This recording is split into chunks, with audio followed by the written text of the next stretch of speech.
인간은 오래 전부터 옷을 입고 살았습니다. 그 옷을 입는 이유는 다양했습니다. 추위나 더위로부터 자신을 보호하기 위해서, 혹은 외부의 공격으로부터 자기의 몸을 보호하기 위해서 옷을 입기도 했습니다. 오늘날에는 자기를 표현하는 방식으로 옷을 입기도 합니다. 자기들의 문화와 신념을 나타내는 그러한 나라들도 있습니다. 러시아 하면 제일 먼저 털모자 그리고 털옷이 생각이 나는 나라입니다. 아프가니스탄이라는 나라에서는 이슬람 국가의 상징으로 여성들이 부르카라고 하는, 눈도 잘 보이지 않는 그물망으로 세상을 보아야 하는 그러한 모습으로 나타내는 그러한 나라도 있습니다. 스코틀랜드의 전통은 길트라고 하는 옷을 입는데, 그 옷은 남자들이 치마 같은 옷을 입습니다. 그런 거 보신 적이 있죠. 백파이프 들고 치마 입고 하는 그러한 모습 말입니다. 물론 인간은 처음부터 옷을 입지 않았습니다. 아담과 하와가 범죄하고 난 후에 그들이 눈이 밝아졌고 그들이 벌거벗은 것을 알게 되면서 무화과나무 잎을 가지고 몸을 가리면서 시작이 된 거예요.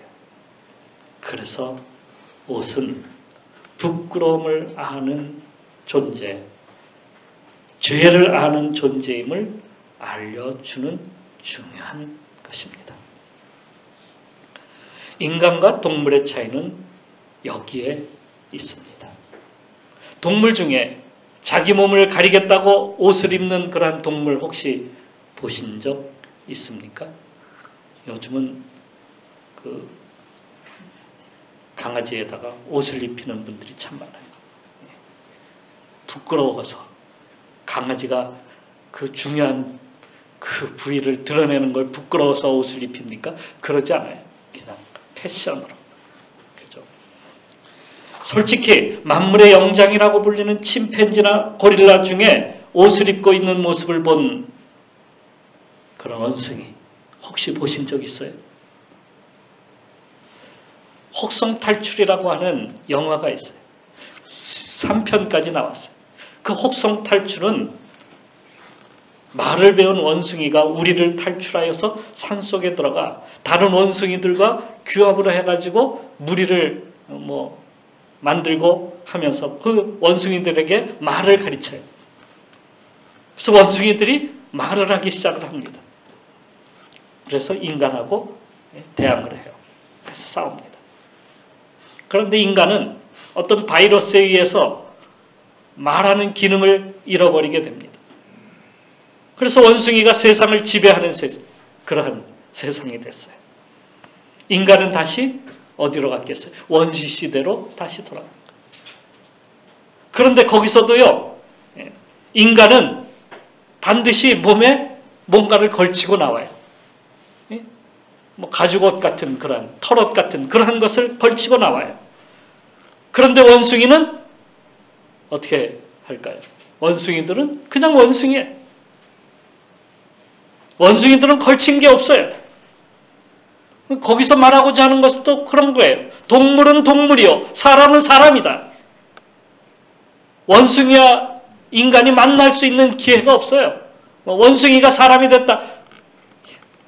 그건 말이 안 되는 거예요. 그러면 원숭이가 지금쯤 진화해가지고 옷을 입고 다든지 뭔가를 걸치든지 해야 되는데 그렇지 않아요. 동물은 동물이고 사람은 사람이에요. 그런데 그 차이가 어디에 있느냐?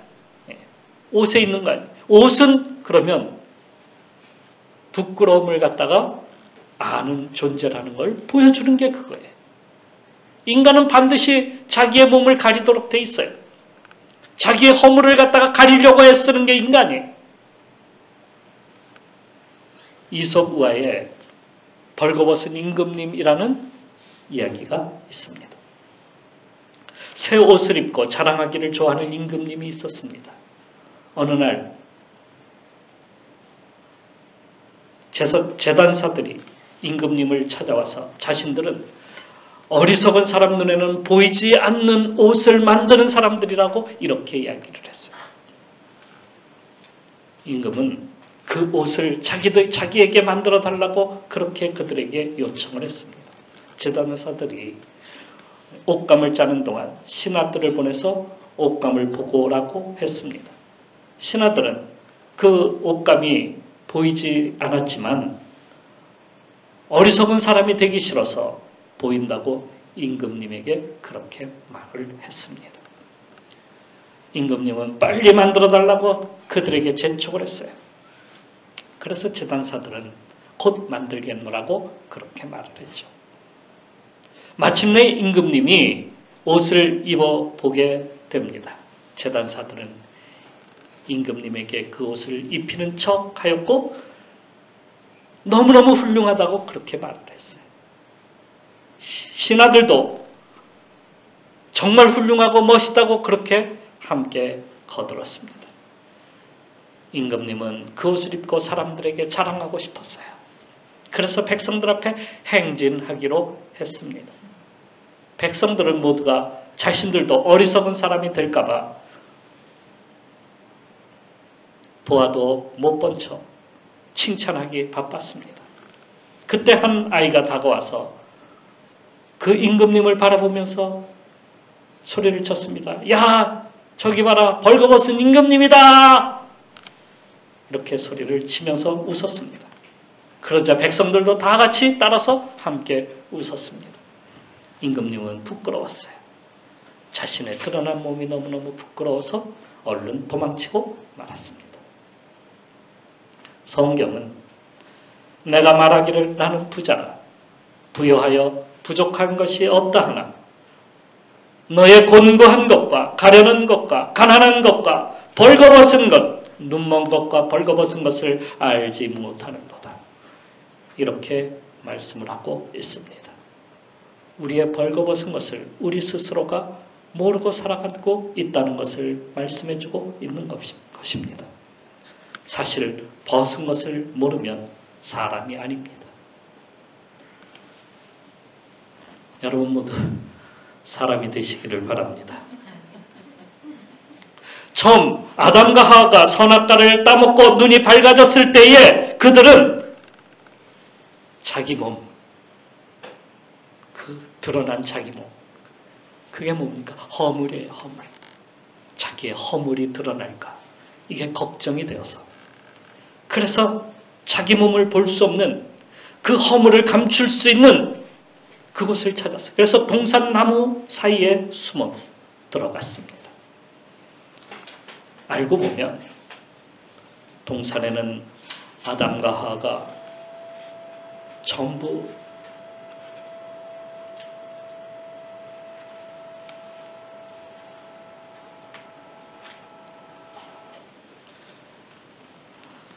아담과 하와가 전부 다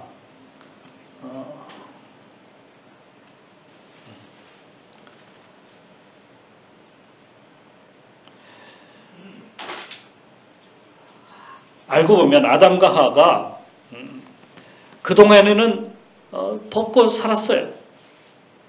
그런데 선악과를 따먹은 다음부터 그들의 눈이 달라지기 시작을 한 겁니다. 왜 그랬을까요? 왜 아무도 없는 곳에 숨어드는 것일까요? 여기서 범죄한 인간의 특징이 잘 드러나고 있습니다. 숨기고 싶은 마음이 있는 거예요. 뭔가를 숨기고 싶어요. 가리고 싶은 마음이 인간에게 있는 것입니다.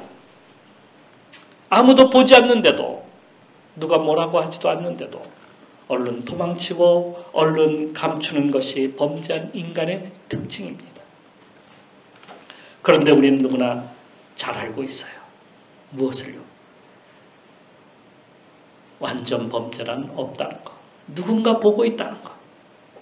하나님이 보고 계신다는 거예요. 그래서 아담과 하와도 하나님이 보실까 봐 그들은 나무 사이에 숨어서 나오지 못하고 있었던 겁니다.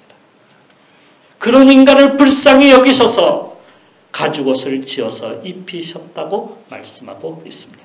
그것은 바로 구원의 상징입니다. 인간을 구원하시겠다라고 하는 하나님의 의지가 거기에 담겨져 있는 겁니다. 그러니까 구원은 인간에게 옷을 입히는 겁니다. 다른 옷을 입히는 거예요. 인간이 입은 옷이 아닌 새로운 옷을 입는 거예요. 그러니까 인간이 만든 옷은 자신을 완전히 가리지를 못해요. 세상엔 완전한 옷은 없습니다. 처음 아담과 하와는 무화과 나무 잎으로 치마를 만들어서 몸을 가렸다. 이렇게 쓰고 있어요. 그것은 계속 입을 수가 없습니다. 하루가 지나면 때가 묻고 시들고 떨어집니다. 그래서 다시 만들어야 돼요. 여름이 되면 다 또 덮을 수가 없잖아요. 겨울이 되면 추위로 인해서 다른 것을 만들어 입어야 했습니다. 그렇다고 아무리 화려해도 아무리 명품이라고 해도 자기의 그 감춰진 그 허물을 영원히 가릴 수는 없는 거예요. 몸이 불면 다른 옷이 필요합니다. 시간이 지나면 낡아져서 다시 만들어야 하고 유행을 따라가야 하고 세월을 따라가야 되고 옷도 달라집니다. 과거 냉전시대에는 나라마다 각기 다른 옷을 입고 살았습니다. 중국은 인민복을 입었어요. 북한은 주체사상의 옷을 입었습니다. 하지만 지금 이 시대에는 그런 옷은 맞지 않습니다. 모든 나라가 경제라고 하는 옷을 입고 살아야 합니다. 그런데 우리나라는 아직도 계속해서 과거에 그 북한에서 입고 있었던 주체사상 옷을 계속해서 입고 살겠다고 고집하는 사람들이 있습니다. 몸이 불었는데, 몸이 자랐는데 예전에 어린 시절에 입던 그 옷을 계속해서 입겠다고 고집하는 것과 뭐가 다릅니까? 예수님의 말씀에 이런 비유의 말씀이 있습니다. 생배 조각을 낡은 옷에 붙이는 자가 없나니 이는 기운 것이 그 옷을 당겨 헤어짐이 더하게 됨이라. 그 시대에 맞는, 문화에 맞는 옷을 입어야 된다. 그 시대에 거기에 맞는 옷이 필요하다는 거예요. 그만큼 인간이 만든 옷은 변화무쌍합니다. 그래서 성경은 교회에 올 때에 어떤 옷을 꼭 입어야 된다라고 말하고 있지 않습니다. 다시 말해 특별히 제작한 어떤 거룩한 옷이 우리에게 필요하지 않습니다. 그렇다고 아무렇게나 하고 오라는 뜻은 아닙니다. 그러니까 우리는 하나님이 지어주신 옷을 입어야 합니다. 왜냐하면 우리의 몸을, 우리의 그 허물을 가려야만 하기 때문이죠. 그래야 주님 앞에서 거룩한 모습으로 설 수 있는 겁니다. 그것은 내가 만든 옷이 아니라 주님이 만들어주신 옷을 입는 거예요. 인간의 부끄러움, 죄를 씻어주시고 깨끗한 옷을 입혀주시기 위해서 예수 그리스도를 하나님께서 보내셨습니다. 예수 그리스도는 십자가에 달리심으로, 예수께서 십자가에 달리심으로 우리의 모든 부끄러움, 우리의 모든 허물, 그 죄를 다 씻어내 주셨습니다. 그러기에 우리가 입어야 할 옷은 그리스도의 옷입니다. 그것은 구원의 옷입니다. 그분을 믿고 그분 앞에 나갈 때에 우리에게 그 옷을 입혀 주셨습니다. 갈라디아서 3장 27절 오늘 본문 말씀 가운데 누구든지 그리스도와 합하기 위하여 세례를 받은 자는 그리스도로 옷 입었느니라. 그 옷은 눈처럼 하얀 옷입니다. 계시록 3장 18절 말씀에 보면 내가 너를 원하노니 내게서 불로 연단된 금을 사서 부여하게 하고 흰 옷을 사서 입게 하여 벌거벗은 수치를 보이지 않게 하고 안약을 사서 눈에 발라 보게 하라 라고 말씀하면서 우리에게 흰 옷을 사서 입으라 말씀하고 있습니다. 그 흰 옷은 무엇입니까? 예수 그리스도 주님께서 우리에게 주시는 옷입니다. 로마서 13장 말씀에는 빛의 갑옷을 입자라고 말씀하고 있어요. 이와 같은 의미는 여기서 나타나고자 하는 의미는 구원의 옷, 그것이 바로 구원의 옷이다라고 하는 것을 우리에게 알려주고 있습니다. 이제 우리는 그리스도의 옷을 입고 살아가야 합니다. 날마다 구원의 길로 우리가 나가야 된다는 거예요. 그러니까 우리는 전에 우리가 세상을 향해서 달려갔던 것이 이제는 구원의 옷을 입음으로 말미암아서 우리가 이제는 어디로 구원의 길로 가게 되는 것이다 라는 말씀을 하고 있는 것입니다. 또한 그리스도의 옷은 그리스도인에게 잘 맞아야 합니다. 잘 맞아야 돼요. 맞지 않으면 우리는 벗어버려야 되잖아요. 잘 맞아야 돼요. 이게 구원의 옷이기 때문에 우리가 이것을 입고 우리는 살아가야 돼요. 그래서 잘 맞아야 됩니다. 비싸고 화려해야지만이 좋은 옷이 아닙니다. 어떤 분은 교회에 오는 것이 마치 자신을 나타내기 위해서 화려한 옷을 입고 오는 그러한 분도 있습니다. 전에 어떤 성도는 오전 예배 때 옷이 틀리고 오후에 오는 옷이 틀립니다. 저녁에 또 저녁 예배 드릴 때 옷이 또 틀립니다. 꼭 눈에 띄게 입고 이 옷을 입고 오는 분이 있어요. 누구에게 잘 보이려고 하는지 모르겠어요. 아무리 목사에게 잘 보여도 소용없습니다. 그런데 이런 분들은 꼭 분위기에 어울리지 않게 화려하게 입고 다니는 거예요. 또 누가 뭐라고 하면은 자기 수준에 맞지 않는다는 거예요. 그렇게 말을 합니다.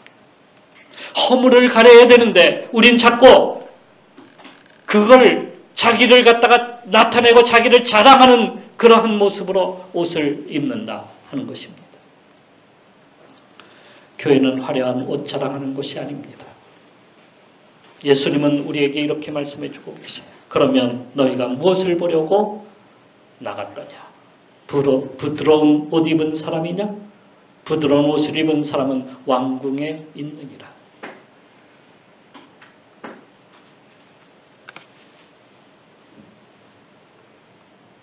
라오디게아 교회에 예수님께서 벌거벗었다고 그들에게 주님께서 책망을 하셨는데 그들은 다른 옷을 입고 살았어요. 그들은 사치의 옷을 입고 살았습니다. 그들은 부자였어요. 그래서 나는 부족한 것이 없다 이렇게 말을 하는 사람들이었어요. 그들의 입은 옷은 세상의 옷입니다. 그들의 옷은 돈을 많이 주고 사 입어야 자기를 나타내주고 자기를 잘 보일 수 있다라고 생각하는 사람들입니다. 우리나라에도 그런 분이 있습니다. 자기를 굳이 나타내고 싶어서 한때 그는 옷을 수없이 해 입었습니다. 그녀는 대통령 부인으로서 사람들에게 보여준 옷만 해도 178벌이나 된다고 합니다. 주로 샤넬과 같은 명품으로 한 벌당 수천만 원에 이르는 고가 상품이라고 합니다. 한 벌당 수천만 원. 그런 옷 입은 적 있습니까? 개인 월급으로는 택도 없는 일입니다. 그래서 국민 세금으로 산 것이 아닌가 조사하고 있습니다. 그녀를 사람들은 필리핀의 사치 여왕이었던 이멜다 여사를 비유하여서 되멜다 여사라고 이렇게 부릅니다. 되멜다 여사. 말에 의하면 보통 사람의 2배 정도의 옷감이 들어간다고 합니다. 그런데 최근 세계를 돌면서 거리 패션 사진을 찍는 사진 작가 스콧 슈만이라고 하는 분이 어느 일간지에 인터뷰를 했는데요. 서울 여성의 패션에 대해서 놀라울 정도로 대담한데 마치 여자들끼리 경쟁하는 옷차림 같다 이렇게 말을 하면서 한국 사람은 매일 파티에 가는 사람 같다고 이렇게 말을 했습니다. 과연 오늘날 우리가 입는 옷은 우리에게 잘 어울리는 그러한 옷을 입고 사는 것일까요? 모세는 애굽 왕궁에서 40년을 살았습니다. 그것이 그에게 맞는 옷으로 여겼어요. 거기서 배운 학문, 거기서 누리는 권력, 거기서 누리는 풍요와 안락함, 그것이 그의 옷인 줄 알았습니다. 그런데 그가 하나님의 백성임을 알게 된 후부터 그는 그 애굽에서 누렸던 그 풍요의 옷을 벗어 던지게 되었던 겁니다. 그리고 히브리 백성과 함께 새로운 옷으로 갈아입게 됩니다. 바로 하나님 나라의 백성의 옷입니다. 그것이 바로 우리가 입어야 될 옷이죠. 골로새서 3장 12절 말씀에 보면 그러므로 너희는 하나님이 택하사 거룩하고 사랑받는 자처럼 긍휼과 자비와 겸손과 온유와 오래 참음을 옷 입고, 그리스도로 옷 입으면 삶이 바뀌고 우리의 인생이 바뀐다는 겁니다. 그 옷을 입어야 되는 거예요. 사치와 쾌락에 빠진 삶을 사는 이 땅의 원대로 살지 아니하고 하나님 나라의 백성의 삶을 사는 것입니다.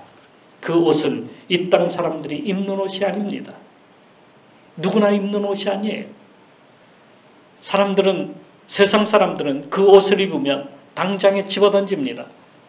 자기에게 맞지 않는 옷이라는 것이죠. 그리고 화려한 옷으로 갈아입게 되죠. 그런데 우리에게는 그 옷이 너무도 잘 맞는 옷이에요. 왜요? 우리는 이 땅의 백성이 아니라 하나님 나라의 백성이기 때문이죠. 그 옷을 입어야 우리가 편안함을 누릴 수 있고요. 그 옷을 입어야 우리가 기쁨을 누릴 수가 있는 겁니다. 그 옷을 입고 오늘도 주님과 함께 참된 즐거움 속에 살아가는 성도가 되시기를 바랍니다. 마지막으로 그리스도로 옷 입는 것은 그리스도를 나타내고자 함입니다. 자기를 사랑하고 자기를 나타내는 옷은 세상의 옷입니다.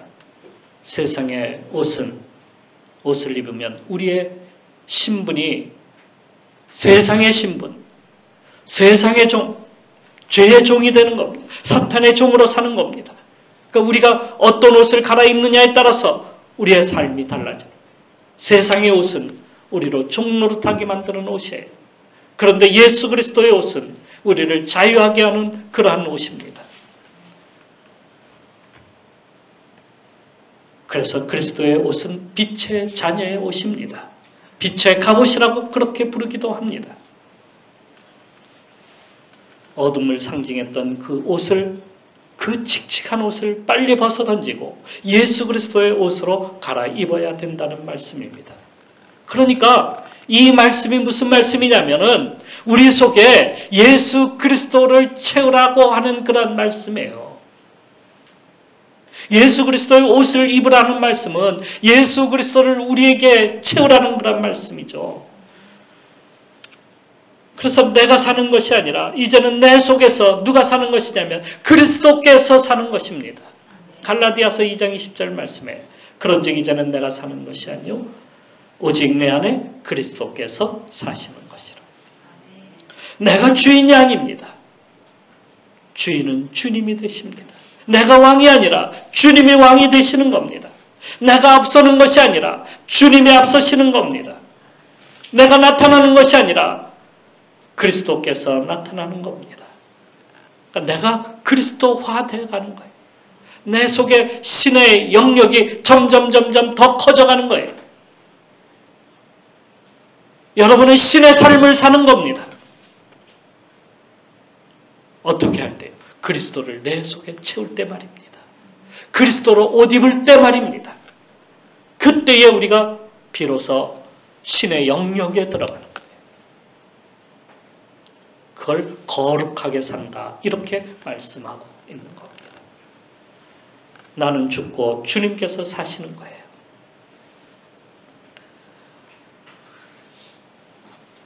그 신의 자리를 우리가 놓쳐서 되겠습니까? 신의 영역 속에 우리가 들어가는데 그걸 우리가 왜 다른 사람에게 빼앗길 수 있겠습니까? 그것을 어떻게든지 우리가 차지하려고 애를 써야죠. 내 속에 그리스도로 채우기를 우리가 힘써야죠. 그래서 우리가 마지막에 주님 앞에 설 때에 영광의 모습으로 서는 거예요. 그것이 우리의 삶에서 거룩하게 사는 인생입니다. 그것은 우리의 소리와 우리의 생각과 우리의 마음을 따르는 것이 아닙니다. 사람들은 자기의 마음에서 나오는 소리를 따르라 뭐 이렇게 말을 하는데 그것을 따르는 것이 아닙니다. 우리는 누구를 따라가는 거예요? 하나님의 음성을 따라가는 거예요. 성령의 음성을 따라가는 거예요. 말씀을 따라가는 거예요. 자기 마음의 소리를 듣기 전에 먼저 말씀을 한번 보시기 바랍니다. 그래야 성령의 음성을 들을 수 있어요.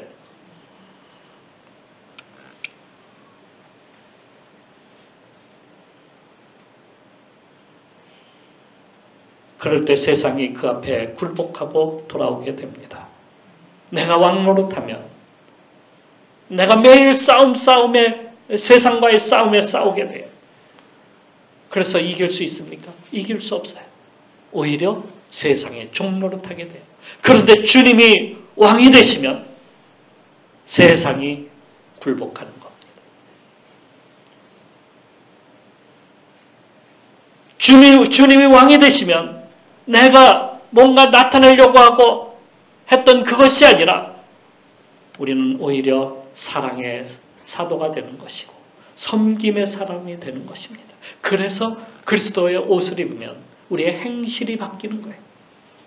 그것이 전도이고 그것이 복된 세상에 복을 뿌리는 그러한 인생입니다. 여러분은 세상에 복을 뿌리는 사람들입니다. 모두에게 은혜를 나누어주는 사람입니다. 그런데 우리가 그리스도로 옷 입지 않고서는 그렇게 될 수가 없어요. 그리스도를 채우지 않고서는 그렇게 될 수가 없어요. 내가 주인이 돼서는 그렇게 될 수가 없습니다. 세상이 주님 앞으로 돌아오고 세상이 그리스도로 옷 입고 살기 위해서는 내가 먼저 내 속에 그리스도로 채워가는 삶을 살아가야 합니다. 이 나라가, 이 세상이 하나님 나라가 임하는 그러한 세상이 되도록 우리는 먼저 힘쓰고 먼저 내 속에 그리스도로 채워서 그리스도로 옷 입고 살아 온 세상을 변화시켜 나가는 그러한 성도로 오늘도 살아가시기를 주님의 이름으로 축원합니다. 기도하겠습니다. 과거 우리 조상은 흰옷을 입고 살았습니다. 배그민족이라고 합니다. 그런데 이 흰옷은 불편하기 이를 데 없습니다. 때가 자주 묻고 또 자주 빨아 입지 않으면 금방 누더기처럼 더러워집니다. 하얗게 만드는 방법은 없습니다. 빨고 빨아도 하얗게 되지는 않아요. 그리고 당시에는 비누도 없었기 때문에 때가 쉽게 제거되지를 않았습니다. 그래서 하얀 옷을 입는다는 것은 너무도 불편한 일이었어요. 그런데 주님께서는 우리에게 세마포 흰옷을 입혀주시겠다 말씀하고 계십니다. 그 옷은 때가 묻지 않는 옷입니다. 그 옷은 영원히 빛나는 옷입니다. 그 옷은 빨지 않아도 되는 옷입니다. 아마도 그때 사람들이 그 옷을 보았다고 한다면 나도 그 옷을 나에게도 주십시오라고 했을 것입니다. 요한계시록 19장 8절에 그에게 빛나고 깨끗한 세마포 옷을 입도록 허락하셨으니 이 세마포 옷은 성도들의 옳은 행실이로다. 우리가 그리스도의 흰옷을 입게 되면 우리의 삶이 바뀝니다. 우리 인생이 새롭게 됩니다. 그리고 주님 앞에 나가게 됩니다. 그것은 구원의 옷이고 그것은 우리의 삶을 변화시키는 그러한 옷입니다. 주여, 나도 주님이 주시는 그 옷을 입고 살게 하여 주옵소서. 주님으로 기쁨을 누리게 하시고 주님으로 우리의 인생이 새롭게 바뀌는 그러한 역사가 일어나게 하여 주옵소서. 오늘 우리 기도하면서 나가도록 합시다. 우리 같이 기도하시겠습니다. 아버지, 우리를